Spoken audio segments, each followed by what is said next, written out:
Savitri computer training centre में आपका स्वागत है। देखिए, नेक्स्ट ऑप्शन जो हमारे पास अवेलेबल है वो है इंसर्ट के अंतर्गत टेबल्स ग्रुप में टेबल। जो आपने डेटा लिखा है उसको सिलेक्ट करके टेबल में कन्वर्ट कर सकते हैं। टेबल में कन्वर्ट करते हुए ये ऑप्शन आएगा, वेरी कर सकते हैं, ओके कर दीजिए। जैसे आप ओके करते हैं टेबल फॉर्मेट में आपका डेटा अवेलेबल हो जाता है। साथ ही यहाँ पे फिल्टर्स भी अवेलेबल हो जाते हैं। आप चाहें तो यहाँ से ऑन ऑफ करके डेटा देख सकते हैं, चाहें तो सिलेक्ट ऑल करके सारा डेटा ले सकते हैं। अब जैसे ही आप टेबल पे क्लिक करते हैं तो यहाँ टेबल टूल्स के हेड के रूप में डिज़ाइन अलग से टैब अवेलेबल हो जाता है, जिसमें काफ़ी सारे ऑप्शंस हैं। जैसे कि इसमें आप टेबल का नाम बदल सकते हैं। आप यहाँ से टेबल को रीसाइज यानी कि दोबारा रेंज सेलेक्ट कर सकते हैं टेबल की। आप अपने टेबल को पाइवट टेबल के साथ समराइज कर सकते हैं। एक तरह से पाइवट टेबल दोबारा जनरेट कर देगा। अगर आप चाहते हैं आपका टेबल में डुप्लीकेट हटा दिया जाए तो रिमूव डुप्लीकेट पे क्लिक कीजिए। किस कॉलम के डुप्लीकेट्स हटाने हैं वो बता दीजिए। जैसे मैंने बताया कि सिर्फ स्टेट के हटाने हैं, ओके कर दीजिए। 6 duplicate values found and removed, ये आपको जानकारी दे रहा है कि 6 डुप्लीकेट वैल्यूज मिली थी वो हटा दी गई हैं और 3 जो अलग वैल्यूज थी वो रख ली गई हैं। ओके करते ही वैल्यूज आपको रख देगा। कंट्रोल Z करके आप अपनी वैल्यूज वापस पा सकते हैं। फिर से डिज़ाइन पे जा रहे हैं हम, कन्वर्ट टू रेंज। अब बाय जो सिंपल अपना टेबल में जो टेबल से पहले जैसा हमारा डेटा था उसमें कन्वर्ट करना चाहते हैं तो कन्वर्ट टू रेंज करके यस कर दीजिए। सिंपल ये आपका जो डेटा है वो रेंज में कन्वर्ट हो जाएगा। अभी हम इसे दोबारा टेबल में कन्वर्ट कर लेते हैं। इसके अतिरिक्त आप इस डेटा को किसी दूसरे फॉर्मेट में एक्सपोर्ट भी कर सकते हैं। आप उसको वेबसाइट्स पे भी डाल सकते हैं डायरेक्ट। अगर आपका डेटा किसी फ्रंट एंड से कनेक्टेड है या कहीं से आपके डेटा में चेंजेस हुए तो रिफ्रेश करके आप उसको नया डेटा स्टोर भी कर सकते हैं। इसके अतिरिक्त आपके पास यहाँ पे कुछ ऑप्शंस हैं, बिल्कुल जैसे हमारे पास पाइवट टेबल में थे। हेडर रो ऑन ऑफ कर सकते हैं, टोटल रो ऑन ऑफ कर सकते हैं, बैंड रोज ऑन ऑफ कर सकते हैं। इसी तरह फर्स्ट कॉलम या लास्ट कॉलम या बैंड हिट कॉलम्स जो हैं वो भी ऑन ऑफ कर सकते हैं। और यहाँ से आप अपना मनपसंद स्टाइल भी ले सकते हैं टेबल्स के लिए। इस प्रकार से आप टेबल बार का प्रयोग कर सकते हैं। अगला ग्रुप जो हमारे पास अवेलेबल है चार्ट्स के रूप में। देखिए, हमारे पास अलग अलग तरह के चार्ट अवेलेबल हैं। किस प्रकार का चार्ट चाहिए ये आपके डेटा पर निर्भर करता है। हमारे पास जैसा डेटा है इसके अनुसार मैं मान लीजिए कॉलम चार्ट ले रहा हूँ। जैसे कॉलम पे क्लिक करता हूँ उस पर 2D column, 3D column, cylinder, कोन, इस तरह से काफ़ी सारे कॉलम चार्ट अवेलेबल हो जाते हैं। मान लीजिए मैं 3D कॉलम पे क्लिक करता हूँ तो मेरे पास 3D कॉलम चार्ट अवेलेबल हो जाएगा। जैसे कॉलम अवेलेबल होता है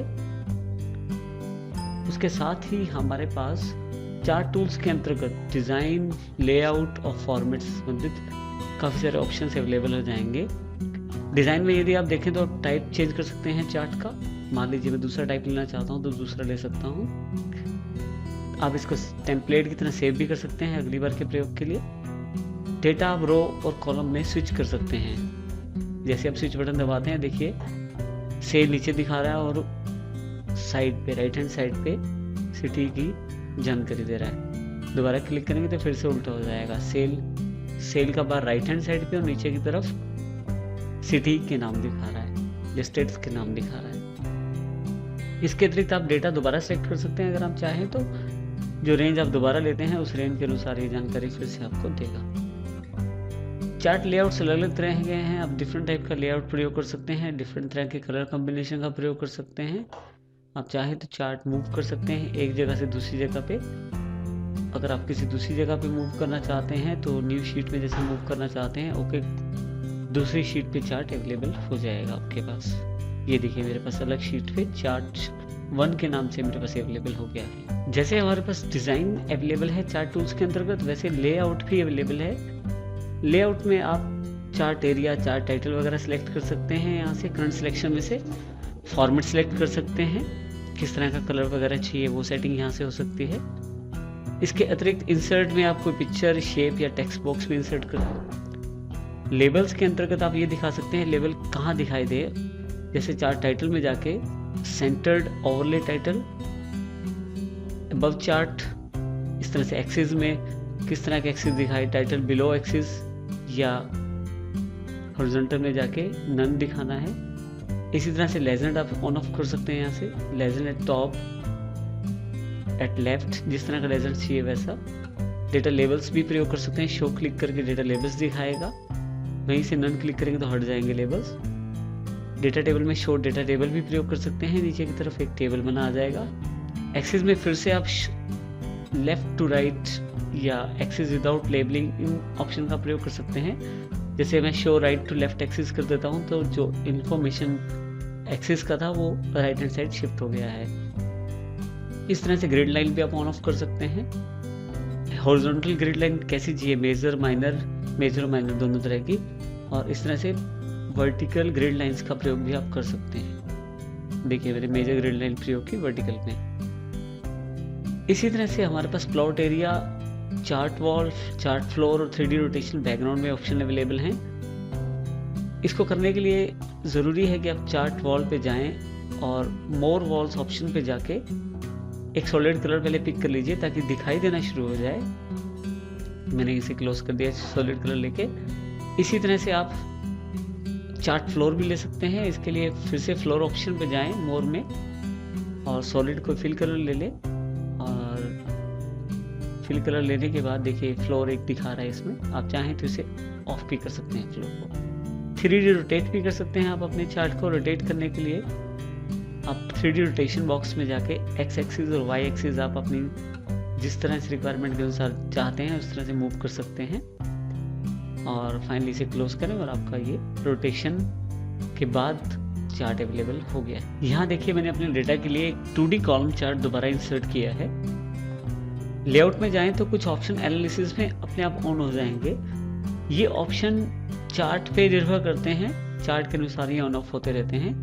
अगर आप 10 लाइन्स ऑन करना चाहते हैं, यहाँ क्लिक करके लीनियर, एक्सपोनेंशियल या जिस तरह की आप टाइम ट्रेंड लाइन चाहते हैं वो क्लिक करते हैं, वैसी लाइन आपके पास अवेलेबल हो जाएगी।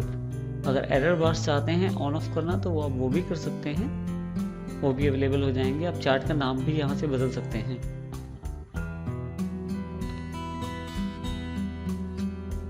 इस तरह से आपके पास चार्ट अवेलेबल हो गया है। चार्ट का आखिरी ऑप्शन चार्ट टूल्स के अंतर्गत जो है वो फॉर्मेट का है। फॉर्मेट में जैसे हमारे पास शेप स्टाइल्स काफ़ी सारे दिए हैं, आप कोई भी शेप स्टाइल इसमें से ले सकते हैं कलर के साथ। इसके अतिरिक्त आप उसको चेंज भी कर सकते हैं, शेप फिलिंग कलर को, आउटलाइन को भी आप चेंज कर सकते हैं। और उसके अलावा इफेक्ट भी आप दे सकते हैं। डिफरेंट तरह के इफेक्ट अवेलेबल हैं चार्ट में भी। 3D रोटेशन या जिस तरह का इफेक्ट आप चाहते हैं वैसे इफेक्ट आप उसे दे सकते हैं। वर्ड स्टाइल भी ले सकते हैं चार्ट का, जिस तरह का इंटरनल टेक्स्ट कैसा लिखा दिखाई दे वो भी आप चेक करके यहाँ से चेंज कर सकते हैं। एक बार किया गया चेंज टेक्स्ट, उसके कलर्स को भी आप चेंजेस कर सकते हैं उसमें, उसकी आउटलाइन कलर को भी और उसके इफेक्ट को भी आप चेंज कर सकते हैं, जो कि चार्ट का इंटरनल टेक्स्ट कलर है। अरेंज, इसके पश्चात जो ऑप्शन है वो है अरेंज ऑप्शन। ये मुख्यतः पिक्चर्स पे काम करते हैं, लेकिन आप इसे चार्ट पे अलाइनमेंट में सेट कर सकते हैं। Snap to grid, snap to shape,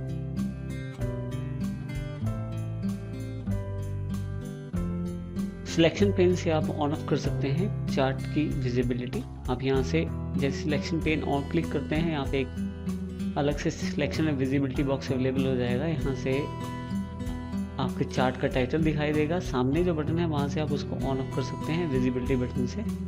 यही काम आप शो ऑल या हाइड ऑल कर सकते हैं नीचे से भी। एक से ज़्यादा चार्ट होने पे आपके लिए बहुत ज़्यादा महत्वपूर्ण हो जाता है कि अपने डेटा के साथ काम करते हुए कुछ समय के लिए चार्ट को हटा देना या हाइड कर देना और दोबारा उसे देख लेना कुछ समय बाद। इसके अतिरिक्त हमारे पास चार्ट के साइज़ के ऑप्शन अवेलेबल हैं। आप साइज़ को बड़ा छोटा कर सकते हैं। मान लीजिए हाइट में 4 कर देता हूँ तो हाइट 4 हो जाएगी, और विड्थ अगर मैं 6 कर देता हूँ तो मेरी चार्ट की विड्थ 6 हो जाएगी। इस तरह से मैं हाइट और विड्थ का प्रयोग कर सकता हूँ चार्ट के लिए। इस तरह से आप डिफरेंट चार्ट का प्रयोग कर सकते हैं। जिस प्रकार का डेटा है उस प्रकार के टाइप के अनुसार आप चार्ट का प्रयोग कर सकते हैं।